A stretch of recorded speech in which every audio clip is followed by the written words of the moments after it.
Welcome to HortTube. My name is Jim Putnam. In this video, I planted these 3 Mojo Pittosporum from the Southern Living Plant Collection here in my backyard. This is a kind of a part shade loving evergreen shrub. Grows about 3 feet tall and about 3 feet wide, but it's a perfect little dome.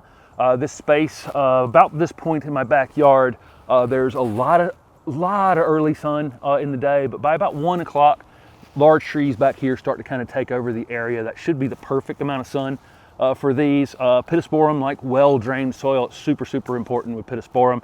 They've been mounded up a couple inches above the grade. It's a lot of clay in this spot. My yard has, dig a hole in a different spot and find a different kind of soil. Right here it happens to be super heavy clay, and so I did mound them up just a bit. I've got another dwarf Pittosporum over here that's just it's a green foliage variety. These are variegated, quite striking, very changeable during the season too.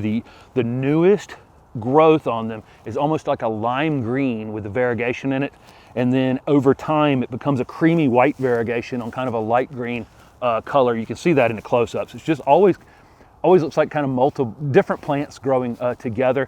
These dwarf Pittosporum, like all Pittosporum, will eventually bloom with a small white insignificant flower that's super fragrant. Sometimes it takes these dwarf ones several years to start flowering, but they eventually do.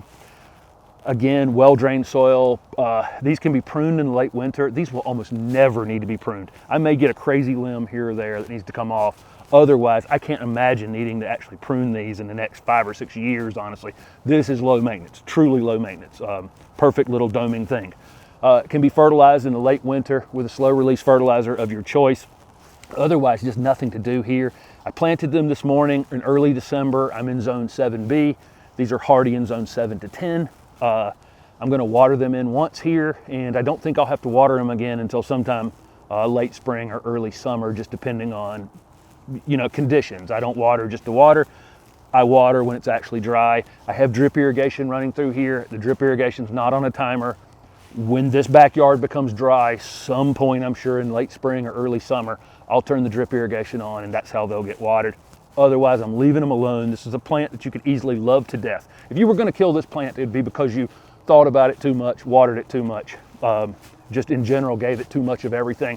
They're mounded up a little bit and then lightly mulched. I'll keep the area weed free and remulch it, a couple times a year probably.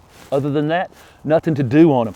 Beautiful little dwarf, evergreen, super showy, variegated shrub. This is Mojo Pittosporum from the Southern Living Plant Collection.